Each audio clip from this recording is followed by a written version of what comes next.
तो हेलो दोस्तों, कैसे हो आप लोग? मेरे हिसाब से ठीक हो गए। इतना तो पता ही होगा कि मेरे पास टाइम की कमी है या फिर मैं वीडियो बनाने का थोड़ा अनिच्छुक हूँ। रीजन वाइज सारी चीज़ें मैं बना चुका हूँ, ऑलरेडी कवर हैं। आपको लास्ट टाइम में डिस्टर्ब करना है मेरा मोटिव नहीं है कि ये पढ़ो, लेकिन फिर भी एक समरी दे देता हूँ। ये वीडियो मोस्टली सीजीएल का रिजल्ट है प्री का। जो लोग मेंस की तैयारी कर रहे हैं, और मेंस आपको पता है मार्च फर्स्ट वीक में है, काफ़ी जल्दी है, अनएक्सपेक्टेड था। लेकिन हाँ, रिजल्ट डिले हुआ इसलिए अनएक्सपेक्टेड था, वरना होना तो इसी टाइम पे था। फर्स्ट वीक में आज से अगर आप काउंट करोगे तो आपके पास 20 दिन है, ठीक है, ज़्यादा कुछ दिन नहीं है, 15-20 दिन मान के चलो। और जिनका थोड़ा पहले है तो वो भी थोड़े 19-20 मान के चलना। तो 20 दिन में आप क्या कर सकते हो? देखो, आप मॉक दे ही रहे होगे और अपने सारे सब्जेक्ट कवर किए होंगे। अब जो नया बंदा है वो क्या कर सकता है? नए बंदों की बात कर लेते हैं, पुराने बंदों की ऑलरेडी क्योंकि वो जानते हैं, उनका बाद में डिस्कस करेंगे। तो सबसे पहले जो बंदे की मार्क्स या फिर जिसने प्री क्वालिफाई किया, उसने मॉक वगैरह नहीं लगाया, ऐसा कोई बंदा रेयर ही है, लेकिन होंगे बहुत ऐसे, ठीक है, क्योंकि रेयर होते हैं। वो कोई बैंक की तैयारी, कोई कहीं तैयारी में लग रहा होगा, तो बहुत सारे लोग होंगे। तो वो लोग क्या करें, अपना मॉक दें एक बार, और मॉक दे के ट्राई करें कि उनके सारे सब जो पार्टीशन है, मैथ रीजनिंग का और जीके का, इंग्लिश का और कंप्यूटर का, तीनों पार्टीशन में अपने मार्क्स देखें। अगर आपके मार्क्स अच्छे आ रहे हैं दोनों फर्स्ट एंड सेकंड पार्ट में, और कंप्यूटर में आप फेल हो रहे हो, तो कंप्यूटर को प्रायोरिटी पहली दें। क्योंकि अगर कंप्यूटर आपका क्वालिफाई नहीं हुआ तो आपकी मेहनत जितनी भी आपने पहले से पढ़ी हुई है किसी भी एग्ज़ाम के लिए, वो निरर्थक हो जाएगी। तो कंप्यूटर को प्रायोरिटी दें, कंप्यूटर को हल्के में ना लें। सबसे पहली रिक्वेस्ट मेरी ये है कि कंप्यूटर की वजह से इस बार फेल ठीक ठाक होंगे अगर पेपर का लेवल थोड़ा भी रिच किया एसएससी ने, ठीक है, तो इसका थोड़ा ध्यान रखें। बाकी दूसरा है कि आपको किस पार्टीशन पे ध्यान देना है। देखो, जीके का सीधा रूल है, जीके करंट अफेयर्स 3-4 क्वेश्चन आने हैं, ज़्यादा कुछ आना नहीं है। बाकी स्टैटिक ही पोर्शन आना है। तो स्टैटिक पोर्शन में आपका जो पोर्शन कमज़ोर है, या फिर जिसका आपने रिवीजन नहीं किया है, या फिर आपको जो लगता है कि यार साइंस मेरी अच्छी है और साइंस में मैं रिवाइज करने से मेरा अच्छा हो जाएगा, पॉलिटी अच्छी है, तो वो चीज़ रिवाइज़ करो। और पेपर में देखो कि अपना पेपर में आपने मॉक दिया है उसमें गलत क्या हो रहा है। तो अभी मॉक देने का टाइम है, पीक टाइम चल रहा है, मॉक के साथ साथ पढ़ने का टाइम है। दूसरा, ये आपका जीके को होगा। इंग्लिश में आप क्या कर सकते हो? तो इंग्लिश में आप ज़्यादा कुछ कर नहीं सकते इस टाइम पे। आप वन वर्ड, एंटोनिम्स, सिनोनिम्स अगर आपके गलत जा रहे हैं ये वगैरह, आप इनको थोड़ा रिवाइज कर सकते हो। दूसरा, आप पैसेज वगैरह की प्रैक्टिस कर सकते हो। बाकी जो चीज़ आपकी हैबिट है वो तो रहेगी। ग्रामर के रूल्स रिवाइज करके एक बार पेपर दे सकते हो, टॉपिक वाइज जो आपका गलत हो रहा है किसी रीजन से, तो आप इम्प्रूवमेंट ही कर सकते हो। अब वो टाइम नहीं रहा कि आप स्टार्टिंग से करो कि सर मैं तो अभी पढ़ना ही स्टार्ट करूँगा, मैंने प्री तो ऐसे ही दे दिया था और मेरा क्लियर हो गया, अब मैं मेंस में क्या करूँ। तो वो वाले दिन तो गए, ठीक है। टाइम ज़्यादा है नहीं, बस आप इम्प्रूवमेंट ही कर सकते हो इस टाइम पे। तो बाकी देखो, टेंशन लेने की ज़रूरत नहीं है। अगर इस टाइम पे आप थोड़ा भी इम्प्रूव करोगे तो वो चीज़ें आपको 23 में भी काम देंगी।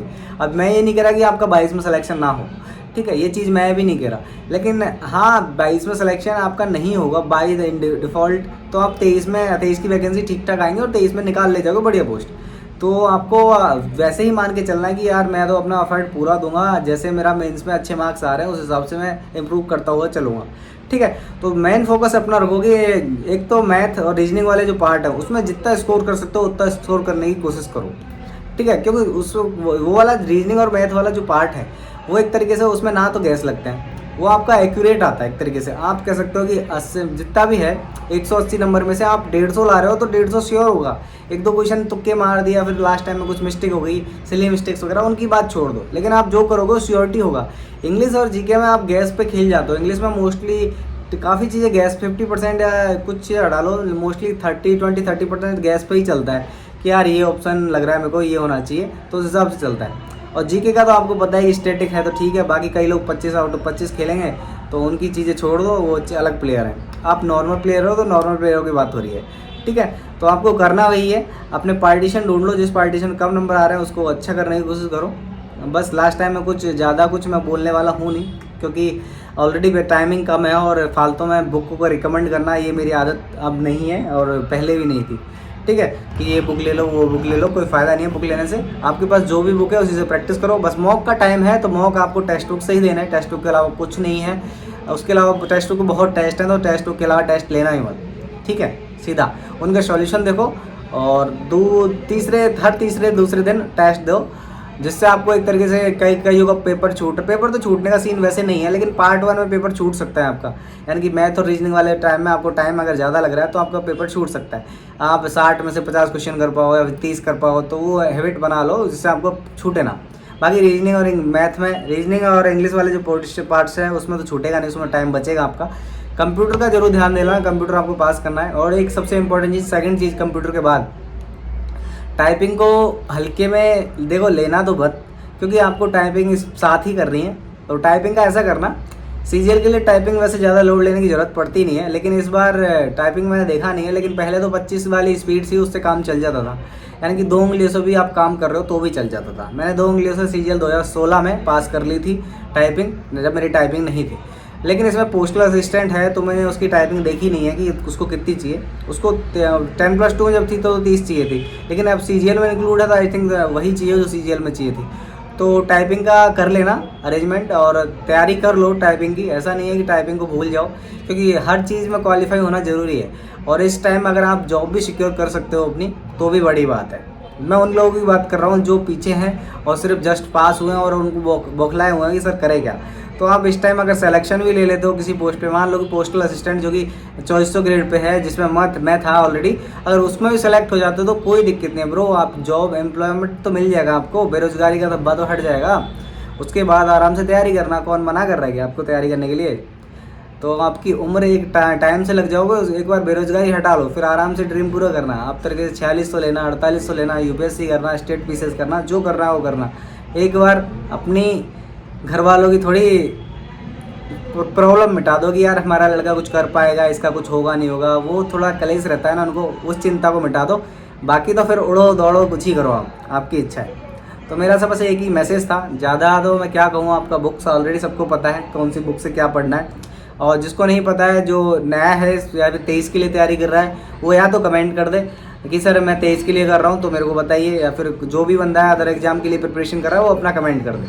सीजीएल 22 वाले बंदे कमेंट तो उनका कुछ फ़ायदा नहीं करने में, लेकिन कुछ भी क्योरी लगा आपको लग रही है तो कर दें कमेंट, ठीक है।